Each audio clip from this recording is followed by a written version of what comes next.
everything works. There we go. And today we're going to go ahead and talk about how to turn your SEO fantasy into reality.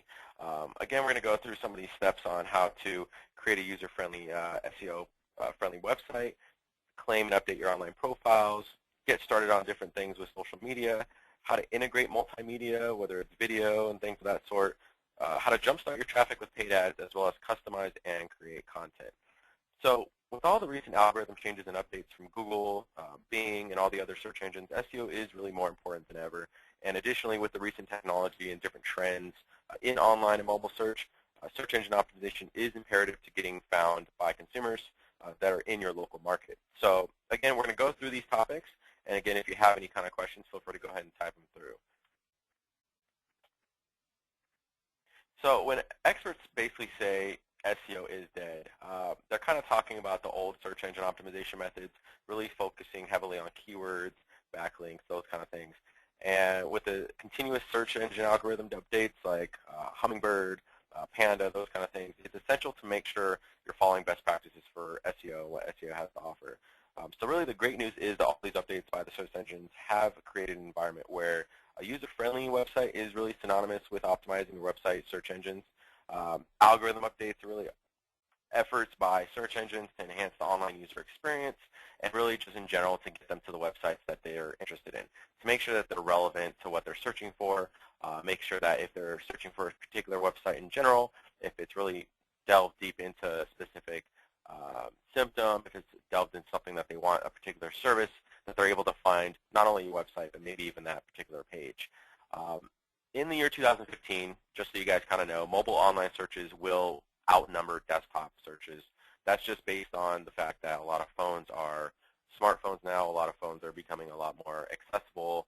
They're becoming cheaper, and the features are just becoming more and more high-tech to where people can actually do everything that's on their phone on that they can do on a computer, that they can now do on their phone.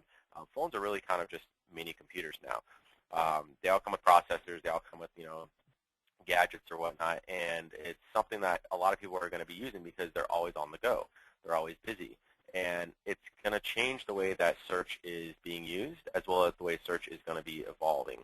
So not only are we going to kind of go through different ways that you can maximize and optimize your website for that, as well as making sure your SEO is not only catering to mobile friendly, but also catering to different things like personal online assistants, whether it's Cortana through Microsoft, or Siri through Apple, or even Google Now through Android phones. A lot more searches are being used that are, I guess you can say, less robotic. They're a little more personal. It makes it sound a little more real. When it comes to a conversation, you can ask questions now as opposed to just putting in specific keywords. You can actually type in phrases, and it'll recognize it, and it'll be able to pull up specific pages like that. So again, just to kind of recap, iPhone users are really familiar with the digital assistant Siri, and of course, if you're an Android user, if you have a Google phone, you'll have something called Google Now, which is something similar. And I actually have that, and I think it's actually great. And not only does it help with you pulling up searches, but if you do search for something, it will kind of remember that, and it'll help you if you're maybe next to that business or in the vicinity. It'll pop some things up, maybe some alerts, kind of give you a map to the area. It'll give you all this whole wealth of knowledge and different types of information that if you were that business that someone was looking for, you would definitely want to make sure everything is optimized for that. And of course, something that's new that's coming down the plate is Cortana, which is going to be widely available to different Windows phone users. And not only that, it'll also be available to Internet Explorer users, which a lot of people do use still, Internet Explorer, if they don't use it on their desktop itself. They can actually use it on their mobile phones, if you have a Windows phone, or even if you have it as an app on any other kind of phone. And then, of course, it's actually still going through to game platforms. So, for instance, Xbox One is considered now Microsoft's huge flagship gaming system, but it's also entertainment for TV, internet search, that kind of thing. A lot of people are going to start using internet searching not only from their smart TVs. If you have a Samsung smart TV, it's more than likely probably powered by Google, then being powered by Google Now. And then, of course, the Xbox and anything like that will be powered by Cortana, which, of course, people can start searching just by voice commands. So keep that in mind. If you're kind of not sure where to start and what to do, just keep doing what you're doing currently, and we'll kind of go through these steps as we go along in this webinar. So often digital assistants are used for searching specific things, products, services, places online are really huge. Relevancy here is what's really called what they call natural language, which is kind of what I mentioned is not robotic language. Again, just searching for keywords, that's kind of robotic. Natural language, like if I was to talk to you and say, where's a good restaurant to eat? That's more of a natural language. That's a question. It's like a phrase. That's something where if you ask that to Siri, a lot of people are kind of familiar with that. They'll actually start getting results popping up.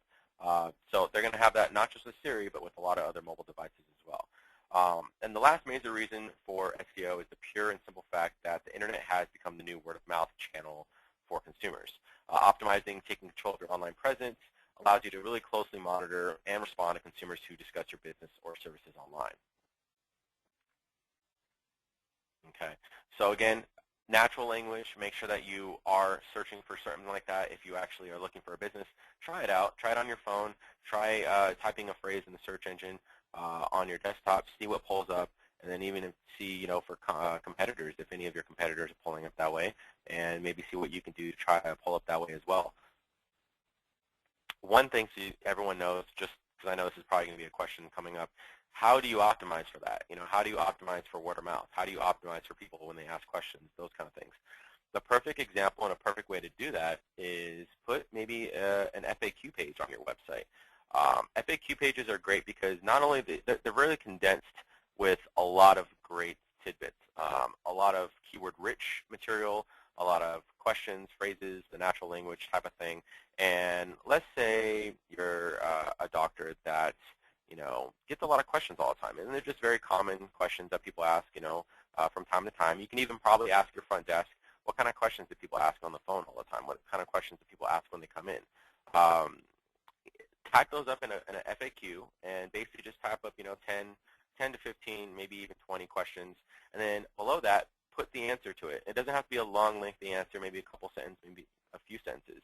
But put that on a single page as an FAQ page, frequently asked question page. And that itself is a piece of content where that could help to get pulled up by search engines when someone's asking you a question. If it's a common question and someone types it in the search engine, it might pull up that page, and then boom, it pulls up your website. So there's a lot of different ways that you can do that. You can even sprinkle some questions within the content of your pages if you want to. If it's a specific page about a particular service, you can even toss a question in there in the middle of the content and then throw the answer in there as well. Or even within the content, instead of keeping it short, you can actually answer the question by having a little bit more lengthy of an answer if it's not something you can answer in 1 or 2 sentences. So keep that in mind if you're looking to find a way that you can actually optimize for the natural language. So next is to really create a user and SEO-friendly website. What does that mean? How do you do that? In 2014, consumers really expect a reputable business to have a professional, easy-to-use website. Businesses with outdated websites that are difficult to navigate, or flat websites, as we like to call them, with no information, are really doing themselves a disservice. So if your business is ultra high-tech with the latest techniques, but your website really isn't that great, you'll kind of have a tough time really growing your business. People won't be able to see that. Remember, even though your office looks amazing and it's clean and it's high-tech and you've got all this great equipment and everything, and great staff, who's going to see that unless they actually get into your office? The website itself is a window into your business. You want to be able to mirror that with your website. If your website's lagging in that area, if it seems very 10 years ago, and it's a very old website, you want to make sure that it's up to date, and it's a lot easier and more cost effective to update your website than to update the look of your office, because obviously you have to update your equipment and decor and all this other stuff if you want to do that with your office. But with the website, really all you have to do is make sure you have up-to-date pictures, that they're good quality pictures. Make sure that your website has great content, has a good design, good look, good feel, that kind of thing, and really represents and matches the color and branding and theme of your office and of your business. So that way they do see it as an open window into your business, and they feel that once they're on your website, that all they have to really do is kind of just take that little extra step forward to be into your office and be in your business. It won't feel like kind of like an apple and oranges kind of thing. They won't feel misled by looking at your website and thinking, oh man, this business, what's wrong with this business? That's going to be the first thing that they're going to think of, because I know that's the first thing I think of if I see a bad website, or if I even see a business that has no website. If I see them on Yelp or Google, like reviews or whatever, and I see all these reviews that are kind of mixed, half and half, and I try to get to their website and I can't find it, I'm not even going to bother with them. That's just me. I mean, I want more information than what's provided there. You know what I mean? And that's what a website's actually going to do. So people want the essentials about your business. They want things like locations, hours, pricing, phone numbers that they can call, those kind of things. They also want more in-depth information regarding what you have to offer and why they need to select your business. Consumers have options, so it is important to put your best foot forward. And your website should be easy to use and should be current. So make sure that if everything is getting updated in your office, that you're keeping it up to date within your website as well.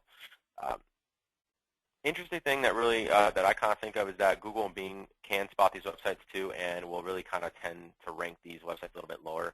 If you have out-of-date coding on your website, if it's just a website that is doing poorly in SEO because of the fact that maybe it's got old code on it and images are very just large, not resized and optimized correctly, it's going to consider that. It's going to consider that in what they consider kind of like a refresh factor. If the website's not refreshed with content, that's up to date, it's going to push other websites above you that are up to date with content, because those are more relevant to what people are searching for.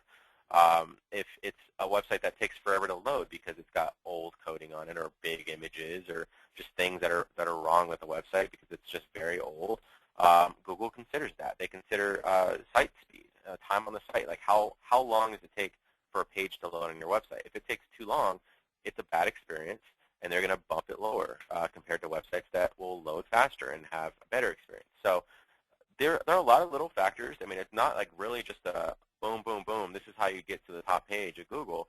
There's a lot of different little teeny factors that people have to kind of consider. So there are some major factors that you can really consider that are definitely flags, like red flags that don't do, or this is what you should do, and I'll kind of get to that in a little bit. But there are little things that you just have to kind of maintain, like having a car. There's definite huge issues that can happen with your car, and there's little things that you could do to help prevent issues. Always change your oil, make sure you have air in your tires, and whatever it may be. Those little teeny things are maintenance, but if you let them go for a period of time, then bad things will happen, and it'll cost you a lot more than what it could have. So again, the number one reason that really consumers are on your website is the information. They want to make sure that the information is available and that they can find it. Give them the information they're looking for, and don't show consumers one-page website with no information. You want to have a lot of different pages that are at least segmented into different things that they're looking for, whether it's a service or if it's particular things regarding insurance or things like that. Again, you don't want to pile a ton of information on a one page of website. You might think, okay, well, I don't want to have too many pages. Let me just put all the information here on this one page, and it'll be great. Too much info. You want to put it in edible bites. You want to put it in something to where they're able to pinpoint specifics on what they actually want to look for, as opposed to digging through it like a needle in a haystack. So again, the number one reason you should have a website is to convert online users into new clients or patients. And the simplest thing is to make it easy for website visitors to become new clients. So give them your phone number, current email address, and if possible, if you have it, an online form that's really simple to fill out. So as you can see here, if you have something like an About Us page, maybe just a services page, blog page, that kind of thing, converting visitors is pretty easy once you have all that. Once they find the information they need, throw a little offer, receive 50% off your first visit. They can put their name, their email address, their phone number, something that you can actually get some kind of information from them so you can contact them and give them what they need. So next we have here is how to claim or what you need to do is claim and update your online profiles. So here's something that's kind of interesting, and it might kind of scare some people. If you don't know, and it's kind of like how the white pages and yellow pages and stuff like that work.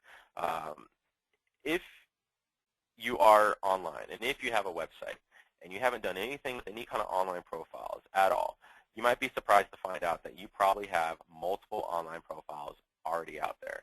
almost as if someone took your identity or took your business's identity and put it out there and created all these profiles for you. That's just what happens. Sometimes what happens is, let's say you don't have an online profile and someone wants to leave a review and they don't have a profile to leave it on. They'll go and they'll create a profile for you, and then they'll go and leave a review on it. Let's say it was a business that you bought from a different business owner. They might have had business profiles that you didn't know about, and you are creating new business profiles, and so now you have multiple business profiles. These are things that a lot of people don't realize that sometimes can take a lot of time to fix. It's one of those things where, in order to find out exactly how many profiles you have and what you need to do to get to those profiles, it's always great to have someone to help you out with that if you don't have the time to do so. There are some tools that are out there that you can actually look into that'll tell you, hey, this is how many profiles are out there, and this is what you need to do to either delete them or remove them or to edit them. But again, there's only a few profiles out there that you really need to kind of worry about. So some of the profiles that you need to worry about, like number one, is Google. Google's a major profile that you really need to kind of take control of for your business. In many cases, Google Places and possibly a Google Plus page will already exist for your business, like I mentioned. So to really take the step to claim your Google Places and add business hours, description, verify that the map pin is correct in the current location, those are things that you could easily set up with Google. You can easily claim that business, as you can see here. Let me see if there we go. So you can claim a business if you go to Yelp.com, if you go to Google to see that someone else created one for you, you can claim it. And there's different steps that they'll do where they'll ask you to provide maybe a picture, or you can just fax them a copy of like a bill that goes to the business or whatever it may be, business license, those kind of things. They'll ask for those kind of things, and that way you can claim it. And if you have multiple profiles, you can then remove them. Another one is Yelp. Yelp allows users to create profiles for businesses so they can leave a review, kind of like what I mentioned before. So go to Yelp and either claim your business's page or create one if it doesn't exist. And it's always better to take control of your online reputation than to ignore any reviews that exist for your business. So if there's any reviews that are out there, claim it, maybe respond to them. And if you have multiple profiles, I would just, and I'll be completely honest, if you have multiple profiles that have maybe one has more reviews than the other, there's times where you can kind of merge them so you can get all the reviews together. It really depends on the directory, the profile itself, like Yelp or Google. But if it happens to be, you got one profile that has no reviews and you have another profile that's got 10 reviews, you obviously want to keep the profile that has 10 reviews. So I would go and I would claim the one that doesn't have it, or claim them both. Claim the one that doesn't have it, but then go ahead and remove that one. Or even if you have a profile that has one bad review and one that has 2 good reviews, I would say claim both of them, but make sure, I would probably keep the one that has the good reviews. More than likely what they'll do is automatically they will combine them so that, all the reviews stick together. I definitely wouldn't recommend that if you have a ton of bad reviews to go and just create a brand new profile. It doesn't really work that way. Again, this is only for if you have multiple profiles that really aren't being used and you want to use one as a main one, then you can claim them all and then remove the ones that aren't being used. So another one that you can do would be Google's, again, like I mentioned, which is Google My Business. Facebook, again, is kind of something that's popping up a lot more in Bing results, especially if someone's using Internet Explorer. You can do that through Facebook, and what they call it is a Facebook business page. So if you don't have one, I would make sure to create one. People still check in and they want to follow your business on Facebook, so that's something that people like to use a lot if they go to your business. And they can also leave reviews for your businesses on there as well. So don't let a Facebook page created by a user checking into your business really just kind of dangle out there unattended. If you don't have a Facebook business page and someone's at your business, they could, again, essentially create a business page by just checking in somewhere, and it'll create something for you. It'll kind of create like a pseudo page, but it's still out there. And if that pseudo page is just sticking out there, people can start leaving reviews on it because they think that's the actual business page, and it's not. So keep in mind, check that out, and I'll, again, go over different ways that you can do that. One of the things that you can do is you can go to getlisted.org, which is part of moz.com, which is moz.com. You can go to yext.com. There's a lot of different places that you can go to, websites that you can go to where you just type in your business name, maybe the phone number, the business address, and it'll pull up 10 to 15 different directories that will either have a green check or a red X, basically saying this is what matches with the information that you gave us. And then, of course, some of these, mention, hey, for a fee, we'll go ahead and fix this for you. I don't recommend that. I would say to possibly just kind of do it your own. And at that point, since you know the different websites that you have to go to, whether it's Yellow Pages or Super Pages or City Search or Angie's List, I mean, the list goes on. That way you can actually go and see which profiles maybe have the wrong phone number, maybe which ones have the wrong URL on it, the website, the wrong address. Maybe it has a suite number and it's not supposed to have a suite number, those kind of things. These all actually affect your SEO overall, and the more you can get those in line and consistent, the better your ranking is going to definitely be. So here we're going to go ahead and start on social media, and this is going to be something that kind of ties in with the directories because of the fact that on social media you can also have people leave reviews, you can reply to people that have questions, comments, concerns, those kind of things. And a lot of business owners don't believe that their clients or their patients really want to connect with their business on social media, which is kind of a myth, really, because, I mean, a lot of people want to connect on social media. Even if you think, oh, I'm a dentist, or I'm a chiropractor, or, oh, an optometrist, whatever it may be, oh, no one wants to, connect with their doctor on social media. Completely wrong, completely wrong. The thing is, it all depends on how you are on social media for them. If you're on social media and you're just, kind of cramming down their throat, nothing but just technical articles and things that your colleagues probably would like to read, or maybe even things that you would like to read, which isn't bad. It's just when someone's on social media, when someone's on Facebook, they don't really want to spend, let's say they have a 5-minute break at work or a 10-minute break at work, or they're just at home or whatever it may be, and they're on their phone and they're scanning through their feed, and they're looking at different things. They could be following 20 people. They could be following 500 people. It could be 5,000. Who knows? I mean, there's so many that are going on in there that I guarantee that you being in there with something that's just extremely technical and just dry, compared to other things that are being posted on there. People are on social media to be social, to maybe get a laugh out of something, to maybe read something that's trending, something that is interesting. For instance, I'm going to use it for an example, like a veterinarian. A lot of times, we'll have a lot of great posts for veterinarians.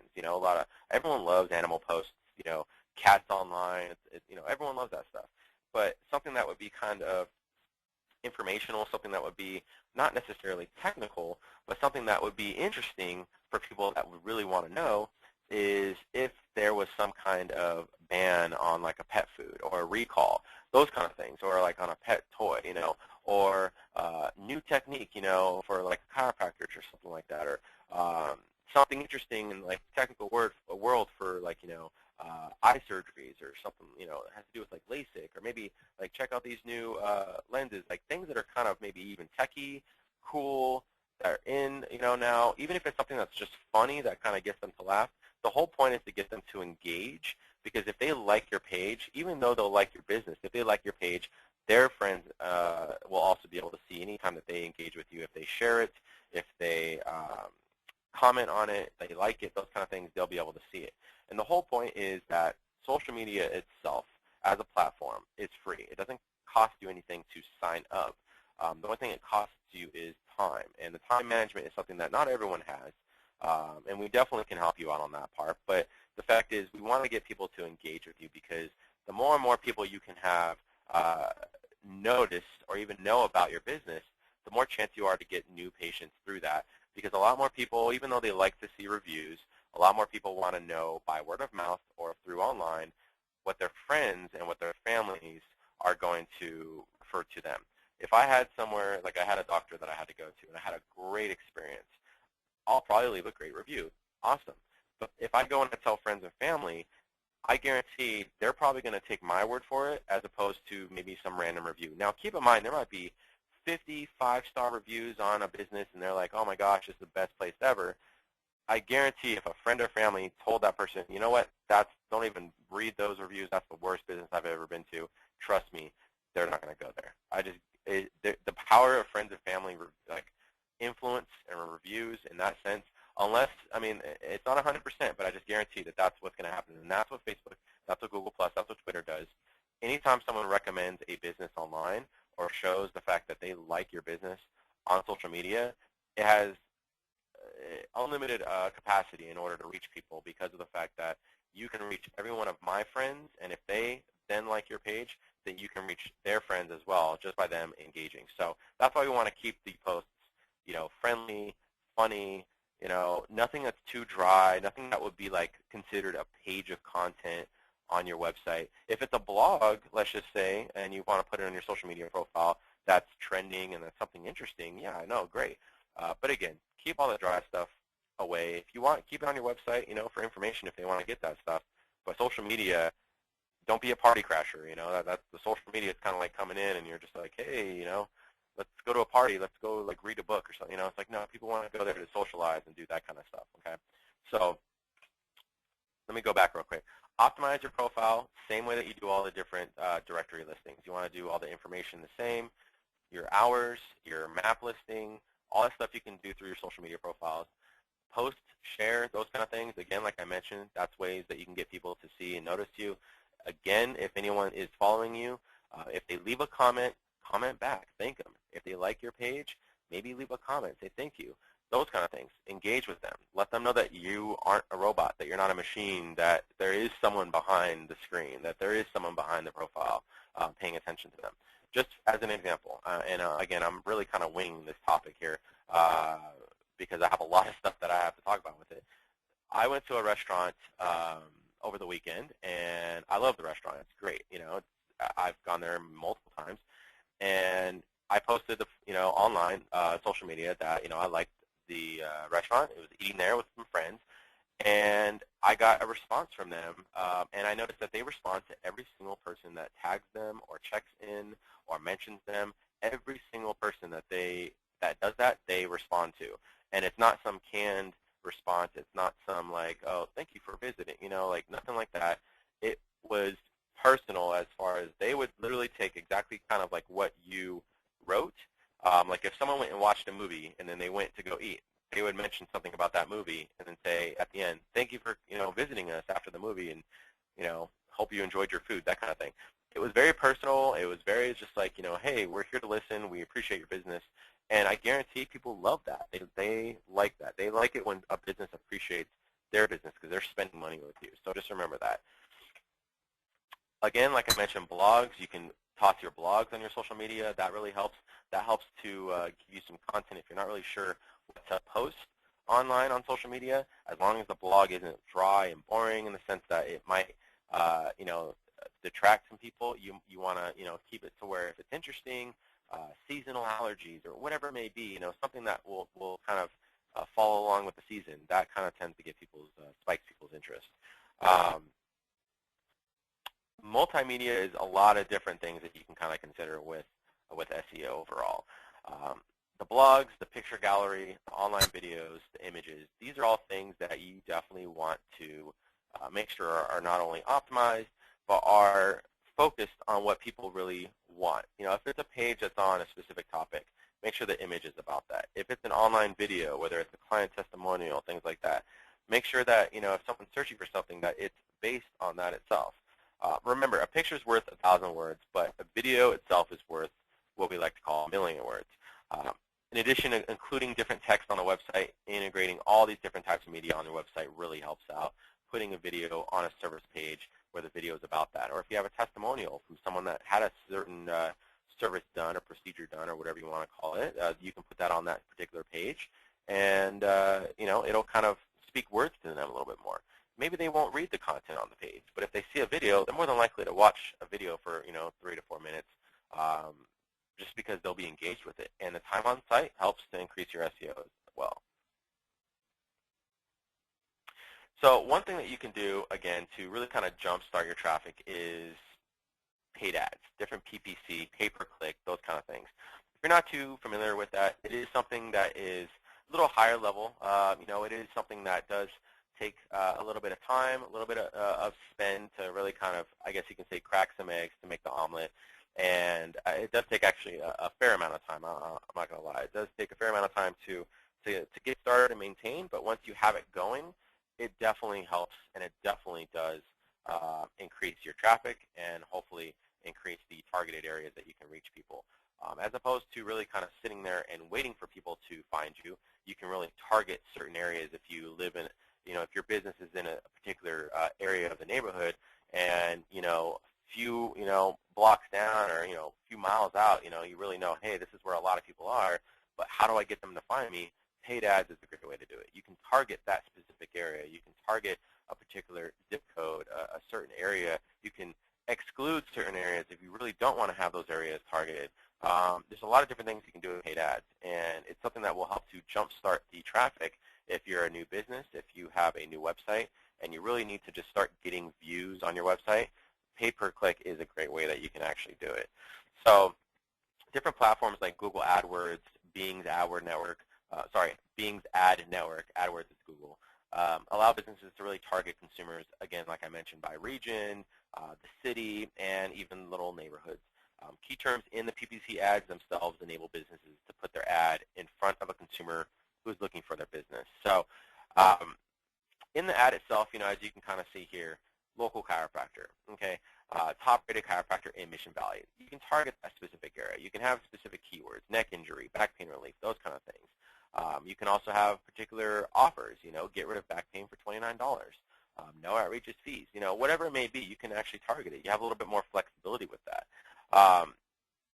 So on Bing and Google, PPC ads have probably the best real estate, and right at the top of the search engine results page, you'll probably see, oops, I went ahead of myself. You'll probably see, like I mentioned, you'll see the SERPs, which is the search engine results page, have the search bar, and then you'll see these little ads, which will say ad next to it. You'll see like a little kind of logo like this. It'll probably have different things like phone number, website, Google Places, maybe Yelp, those kind of things. And these are the top results that are usually the top 3, and then you'll see on the side probably about between 7 to 10 results that will also be kind of in a beige color, and those are also pay-per-click ads. Those tend to be the best real estate because of the fact that people can find you no matter where they're scrolling. If they see you up on top, it's the first thing they see, and it's really something that will help to get your SEO really rocking. So taking more real estate on those search engine pages really minimizes your competition and the likelihood that those consumers will go to a local chiropractor instead, as opposed to someone else that's maybe optimizing for something different. So here we go. Content, customize and create your content. So in SEO, duplicate content is probably one of the biggest, baddest things. Don't want to do it. A lot of people don't really understand, well, what is duplicate content? Duplicate content is anytime you have content on a page, on a website, that's also on another page anywhere else. It doesn't even have to be multiple times. It could just be once. It can be even on your own website. You can have the same exact page, word for word, on another page, word for word, duplicate content. A lot of things that I see a lot of times, and I really don't understand why people do this, but a lot of times people will take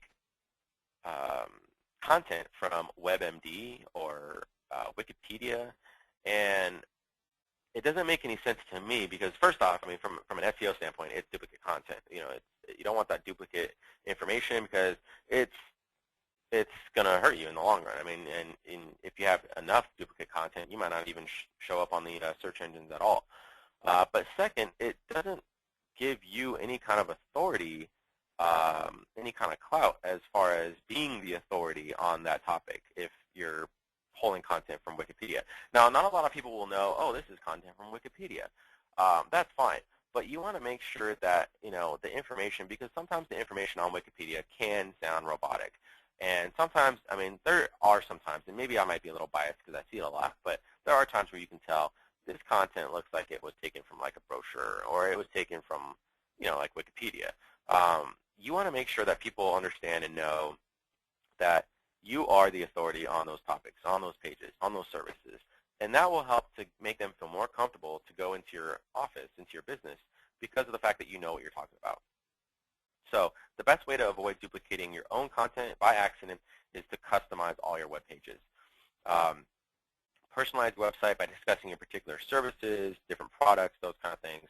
And for any About Us pages, have your staff maybe write their own bios, include pictures, those kind of things. It's always good to kind of even keep it more on a personal kind of level where you talk about the different reasons and that you started the business, or that your different educational history, those kind of things. But then you might want to also toss in some things like, oh, on the weekends I like to do this, and I have a beautiful wife and kids, and I have a dog, and we like to do this on the weekends and go bike riding or whatever it may be. Make it seem like you're more human. That way people can kind of relate to you. Maybe you might even find some patients like you because of those personal things that you do and different hobbies that you have, and they can probably connect with you a little bit more. So it's all about making them feel a little bit more comfortable. In addition to looking great for search engines, these pages will also communicate who you are and what you have to offer to those potential clients and patients. So blogs are probably the best way to keep your content fresh. You can do a blog once a month, once every couple of weeks, doesn't matter. As long as you are keeping it up to date every once in a while and it doesn't go stagnant. Your website isn't just for getting new business, it's also for keeping the existing business itself. So a simple way that you can engage your existing clientele: post those current blogs on your website, blogs that share recent advancements, changes, seasonal issues are really great for engaging your current clients and to really kind of keep that content fresh for those search engines when they index it. The content creation includes videos as well, so remember that. If you weren't really aware, Google owns YouTube. So YouTube is considered the second largest search engine out there. As much as people don't realize it, step back and kind of think, how many times have you maybe typed in a question on YouTube? Or how many times do you think, let's say, someone wants to learn how to change a tire on their car, or how to tie a tie, how to do anything, any kind of how-tos? I guarantee people are online. I mean, a lot of people don't think about it. A lot of people search for how-tos all the time. And one of the first things that people will see is, okay, I can read an article on how to do this, or I can just watch a video and see exactly how it's done, and then I'll be able to do it. So that's one thing that happens is people will go on YouTube and they'll search, and YouTube gets billions of searches, I'm sure daily. They get tons of searches. So Google owns YouTube. You want to make sure that you have videos that you can upload to YouTube, that you have a YouTube channel, and that any videos that you have that you put on your website, that you make sure you upload to YouTube, and then you put them on and you embed them on your website, so that way Google can notice and see, hey, you're using YouTube. We own YouTube. Let's kind of, it sounds a little biased, but let's kind of rank you a little bit higher for that. That's just typically what happens. So Google does understand the significance and the popularity of online video. Capitalize on the popularity of video by creating and posting videos to your website. And with the advancements in smartphone technology, really anyone can create a video. A lot of smartphones now have video capabilities. They don't have to be, Scorsese level awesome productions or anything like that. Even if it's just a video from your iPhone, you should be able to, maybe take a video of the office, a little video tour, of the office, a virtual tour of the office. You can do, stretches, how to do this, how to do that, how not to do this, do your own how-to videos, those kind of things. That'll help people to be able to find you as well. And that kind of ties in with the little FAQ section where if someone's searching for that, it might pull up your video because they're asking a how-to, which is more of like a natural language. Many industries that are publications geared towards those consumers really kind of look towards that as well. If you can write unique, original articles really tailored to customers or consumers, I should say, in your industry, also videos as well, maybe look into not only putting that on YouTube, but also maybe putting it on your Facebook. That also helps out. If you're, possibly writing articles as far as blogs go, and let's say you're sticking with the content, you write a nice page that you think is really well written, maybe see if there's any way you can get it published or even done as a press release, those kind of things. Any reputable sites that you know that you can put it on, definitely see if you can do that. What you can do is you can include, authorship, you can include all these different things on there, and you can definitely make sure that when someone's reading it, they know that it came from you.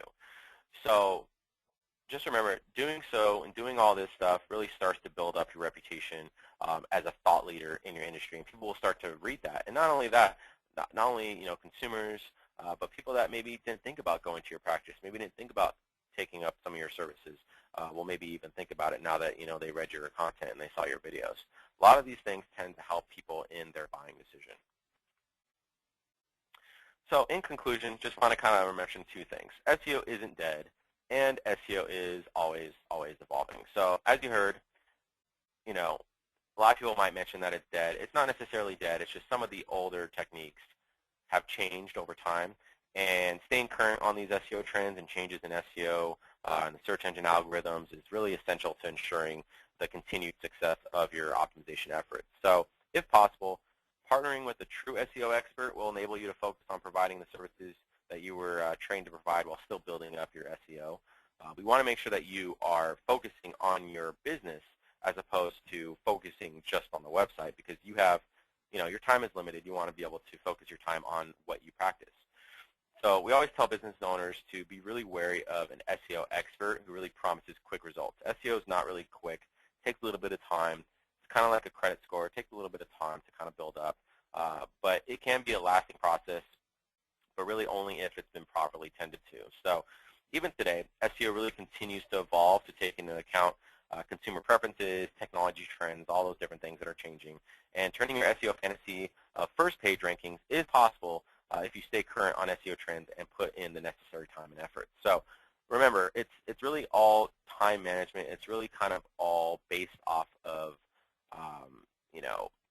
staying up to date with the trends. Not necessarily, oh, I updated my website 5 years ago. Oh, it's okay, I don't need to touch it. It's not a set and forget it kind of thing. You want to make sure that it mirrors your practice.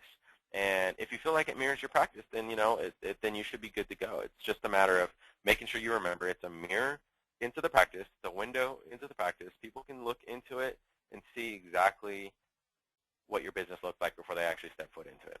Okay, so I'm going to go ahead and leave this open for some questions, some answers I'll give to those questions. And again, feel free to type them through. If for some reason you can't stay for this, again, we're going to go ahead and have this recorded and sent off to everybody. So feel free to go ahead and step out if you need to. But again, type in the question answer module if you have some. And we do have a couple questions here, which I wanted to go ahead and answer away. So name the top 3 or 4 things to really maximize SEO. So kind of like I mentioned before, there isn't really kind of just like here's an answer, here's 3 things that you can do, and that's all you got to do. There are, of course, 3, I guess you can say, kind of categories, which I kind of touched up on, that you should really look into. Of course, first and foremost, which I would still consider king in regards to all SEO, is content. If your website does not have enough content, it can't be pulled up by anything. There's nothing technical, coding, magical, HTML craziness that you can do on a website that is just one page that has a bunch of images with phone number and give us a call to be able to pull up for, let's say, 20 keywords. Oh, I want to be pulled up for this term. I want to be pulled up for that term. How's it going to get pulled up if there's nothing on the website about that? That's the biggest thing. So that's one thing that is, I'd say, the biggest thing that you should look into is content. Make sure that if you offer 10 services, you should have at least, at minimum, 10 pages.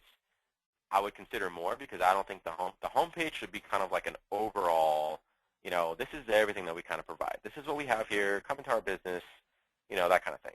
Then have a particular page on like services and things that you can do, and have 10 pages from there. So in essence, if you have 10 services, I would recommend that you have 15 pages. Having a contact us page, about us page, the home page, maybe an FAQ page. It's already 4. Maybe toss another page in there, about the doctor, whatever it may be. That's 5, and then the 10 services pages. Don't minimize your efforts. Really understand that if you're looking to pull up and really trying to outrank certain competitors, pull up certain terms, search your competitors, see what they're pulling up for, and not copy them, but just understand, hey, that's how you do it. It's like working out. It's if someone wants to work out a certain muscle and they don't know how to do it, or they think, oh, I'm just going to take a bunch of supplements and I'm just going to get huge. Well, you have to work out with those supplements in order for that to work. They work together. It's a supplement. That's the whole point of the word. And so it's the same thing with SEO. Now, let's say you look at someone that's next to you in the gym, and you're like, man, he's got a great build, and he's really big. How do I get like that? And he's working out that same muscle. How do I do that? Not necessarily that you're copying him. It's just that's the method. That's how you work out that muscle is the method that he's using. It's the same thing with SEO. So you can look at your competitors without feeling guilty and feeling like, I don't want to do what they're doing. I want to do something different. The fact is there is a blueprint, and look at what they have. Okay, they have a lot of content. Get the content. Doesn't have to be the same exact content. Word the content differently. Yeah, you might provide the same service. Word it differently. Word it how you would word it. Just change it up. It's your business. Make it your business. Maybe they have certain things. Oh, they have awesome video. Create video. There's nothing stopping you from doing what your competitor is already doing. The only thing that's stopping you is you, and the best thing you can do is to really kind of get it on there. So that leads into the second thing. The second thing is video. I would definitely have multimedia. I would just say multimedia in general. Whether it's video, pictures, those kind of things, I would say that's probably a big important issue and big important factor is because a lot of people don't have that kind of stuff. People don't want to stay on a website. People can't find you on YouTube. There's a lot of different things that they just cannot find you because, or they're just not interested, or they lose interest because they don't know what your practice looks like. They don't even know what the doctor looks like. There's no familiarity with anything if they don't have no pictures. There's no videos, so they can't really literally see anything. Those kind of things. So keep in mind video and multimedia in general, images, those kind of things, that's huge. And then number 3, I would say, is social media. Social media is imperative. It makes me wonder how a lot of businesses don't have social media or don't keep up to social media and think that oh, it's okay, there's other ways of doing it. It's living in the past, and to be honest, if you look anywhere, any business, your local news, look on a bus stop, or on the side of a bus, listen to radio in the car. YouTube, Facebook alone has over 1 billion people, 1 billion users. That's where everyone's at. If you looked in the distance and you saw 1 billion people, okay, wonder what that would look like. But you saw 1 billion people in a corner, and you saw another on the complete opposite side. You saw 100 people, okay. They both were potential patients, potential clients. Where would you want to go? Think of it like that. Like, regardless if you think it works or not, everyone's over there. Like that, there's so many people that you can reach out to. Oh yeah, well, 1 billion people worldwide. It's nowhere near me. That's not the point. The point is, even if you had a minute percentage of that billion, even if you had 0.01% of that, that's new business to you. That's still a lot of people. So just remember that your whole local area, I guarantee everyone is on Facebook. Not only teenagers, you got middle-aged people, you got elderly people, you got everyone is on Facebook nowadays. So social media, Facebook, Twitter, Google+, those things are important, and that's something that you definitely want to kind of keep in mind for those top 3 things to really kind of help maximize your SEO. Good question, by the way. Sorry, a little long-winded. Next question is, what is the search engine algorithm exactly? So a little tricky. If I knew that, I probably wouldn't be here by now. I'd probably be working at Google. But the search engine algorithm basically is something that is kept very secret, very close to the vest by not only Google, but Bing, Yahoo, all these different search engines. And basically, it's just something that, depending on how they change it and what they update, kind of pulls up search results on the search result page. So based off of, let's say, different criteria of a website, whether it's, oh, this website has great content, or it has some great backlinks, or, oh, and there's a lot of people that are visiting this website on a daily basis. Nobody knows, really. The only thing that people kind of know and they understand is what works, and then they go based off of that. There is no, nothing that comes out from Google saying, here's our new algorithm, take note, and go away at it, do your best at it. There's nothing like that. All they can really say is, this is what we've changed, and then people are out there trying things. They work, they don't work. If it doesn't work, they're like, okay, this for sure doesn't work. And then all the SEO experts out there will tell you kind of what works and what doesn't work. And there's kind of a pseudo blueprint for what works and what doesn't work, and what people just know for a fact definitely doesn't work. And that's kind of what I was mentioning as far as content, not having it, duplicate content for sure. They'll give you kind of an outline of what black hat tactics are, like don't do this, don't do that. And it's like they'll tell you a bunch of don'ts, like don't do these kind of things, but they won't necessarily tell you what to do. So it's really kind of up to you to figure out, all right, so if we can't do this, then we could probably do this, and we'll be fine. So so that's kind of like how the algorithm works. No one really knows what it is, but it is constantly forever changing. And I think either it was last year or the year before that. I mean, it changed over 500 times, and that's more than once a day. They're just constantly changing, and they have to. Businesses are constantly, changing their websites, and people are getting smarter and smarter and finding ways to try to trick the search engines, and they just really have to kind of be on top of their game. So next question. Our site performs really well in our town, but underperforms in neighboring towns. What can we do to boost our ranking in towns we are not located in, but pull clients from? That's perfectly a good answer. That's actually the PPC section that I was mentioning. So paid advertising. You can target specific areas that aren't in your local area. You can target anywhere. As a national business for iMatrix, we can target anywhere in the U.S. We can target Canada. I can exclude certain states if I needed to. There's really kind of no limit into where you can target with paid advertising. So if you're really kind of, looking to expand your reach, I would, and a lot of times people tend to kind of burst out of their bubble, I guess you could say. They're in their local area and they do great and they're awesome, and that's fine. There's so much more potential outside of their local area, and I can't really get past that bubble. How do I expand past it? Paid advertising is a great way. First off, what it does is it gets people to notice that you're there. Oh, hey, I didn't know that you were, only 5 miles away or 10 miles away, whatever, It gets them to notice that you're there. And then 2, it helps to drive traffic to your business and then hopefully get you more traffic that way. So try Google AdWords, try pay-per-click advertising. Again, if you're not too sure how to do that, we can always help you out with that. We have people here that can help educate you on what to do, can actually help manage it for you. There's a lot of different things that you can do, but there's definitely a way that you can target that. Another question, let's see.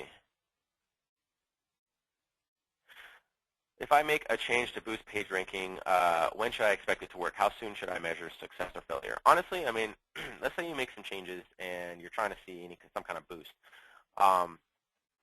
There is no really fine timeline like, oh, you're going to see something in a week. It could happen. It really depends on when Google changes their algorithm, or if, depending on their latest change in algorithm, let's say an algorithm change happened last week. And sometimes when I say that they made like 500 changes, it's not huge changes. They could be so minor that it doesn't affect anybody's website at all. These are just changes that they made in general. But when there's big updates, like, they'll let everyone know. And everyone here knows that iMatrix, and all the SEO experts out there in the world definitely know. There's big posts about it. Panda update, penguin update, hummingbird update, the whole zoo. The thing is that if you make a change, I would say give it at least a month. Give it a few weeks. Give it some time for it to be indexed. Usually Google will index pages, and you can actually get pages to be indexed faster, but sometimes they'll index pages, again, it could be a day, a few days, it could be a week, a couple weeks. It's completely random, and it's up to Google, and it really what happens is it's based off of I guess kind of their schedule and what's in line next kind of thing. So what you can do, one way you can easily update something is, let's say you have a new page of content, or like a new service that you want to provide. If you have a Google Plus page, if you post that on your Google Plus page and kind of basically say, hey, check this out, we offer acupuncture now, or we offer this for your pet, those kind of things. That will, one, be maybe kind of something that people will look at and think, oh, wow, that's awesome. I can take a look, and they got some awesome content on their website about that. And then 2, Google looks at that as you wanting to get that indexed. So basically, let's say you put something on like recall on pet food or something like that. If you post it on Google Plus, Google will index it faster than what its normal schedule will allow. There's also different ways that you can do it through Google Webmaster Tools, which is kind of like a dashboard that you can go through with their Google tools to basically index the site a little bit faster. You can submit it for approval or submit it to be indexed through Google, and it'll, based off of how many pages they get from the thousands of businesses out there doing the same thing, they'll put it in line, and then whenever your turn comes up, which don't really know when, it will index it. There's also different ways that you can see through the Google Webmaster Tools that you can see the last time that you got indexed, how many pages got indexed, those kind of things. So They do get indexed fairly often. It's just a matter of how often your page will get indexed. But I would recommend that the more you can get it viewed by people, shared by people, if you post it on social media, the quicker it will get indexed, because Google will notice that that page is getting noticed by other people, and they'll get it indexed quicker. So, okay. So I'm going to go ahead, and it looks like this is all the questions we have. I'm going to cut it short here. I mean, actually, I'm not cutting it short. We hit about an hour. So if anyone has any kind of further questions, feel free to go ahead and give us a call. We will offer a free consultation on SEO, PPC, anything in general. If you have questions on social media, multimedia, anything like that, give us a call. We're a Google certified partner here at iMatrix. Everyone is very knowledgeable in everything that they need to know in regards to helping your business grow and to get your websites optimized. So feel free to give us a call. We'll give you kind of like an online optimization. We'll take a look at your website. If you are a current client, let us know. We'll definitely take a look at different ways that we can help make your website better, help make your business better, and everything of the sort. So again, I want to say thank you for everyone attending this webinar. We're going to have this recorded and sent out to all of you, as well as anyone that had to leave a little bit early and anyone else that did register. And again, I want to say thanks for attending, and I will see you guys next time.